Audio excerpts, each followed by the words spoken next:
শুক্রবারও ভারতের কেন্দ্রীয় স্বরাষ্ট্রমন্ত্রী অমিত শাহকে পাশে বসিয়ে আসামে অনুপ্রবেশকারীদের বিরুদ্ধে কড়া ভাষায় আক্রমণ করেছেন রাজ্যটির মুখ্যমন্ত্রী হেমন্ত বিশ্ব শর্মা। অবৈধ অনুপ্রবেশকারীদের আসাম থেকে বিতাড়ন করার কথা পুনরাবৃত্তি করেন তিনি।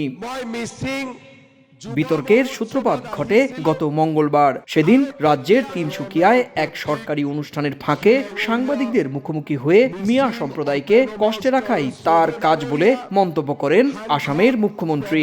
দাবি করেন ভোটার তালিকার বিশেষ সংশোধন বা এসআইআর প্রক্রিয়ায় প্রায় 4 থেকে 5 লক্ষ মিয়া ভোটারদের নাম বাদ পড়তে পারে। মাথার ঘাম পায়ে ফেলে আমরা রাজ্যের নিরাপত্তা দিয়ে আসছি। এখানে অবৈধ বাংলাদেশের কোনো স্থান নেই। মিয়া সম্প্রদায় বাংলাদেশে গিয়ে ভোট দিই। ক্লিংকার বেশি থাকলে সিমেন্ট বেশি খাঁটি। আনোয়ার সিমেন্ট।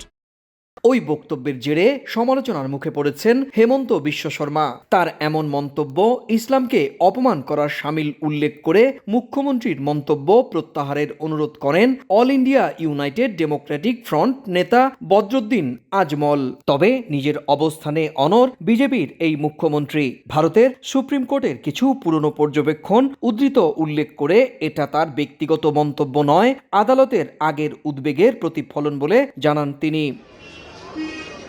ভারতীয় গণমাধ্যমের একাংশের দাবি, মিয়া শব্দটি আসামে বসবাসরত বাংলা ভাষাভাষী মুসলমানদের বোঝাতে ব্যবহৃত এক তিরস্কারমূলক শব্দ। এর আগেও বহুবার বাংলাদেশ ইস্যুতে বিতর্কিত মন্তব্য করেছেন হেমন্ত বিশ্ব শর্মা। সুব্রত আচার্য, সময় সংবাদ, ভারত।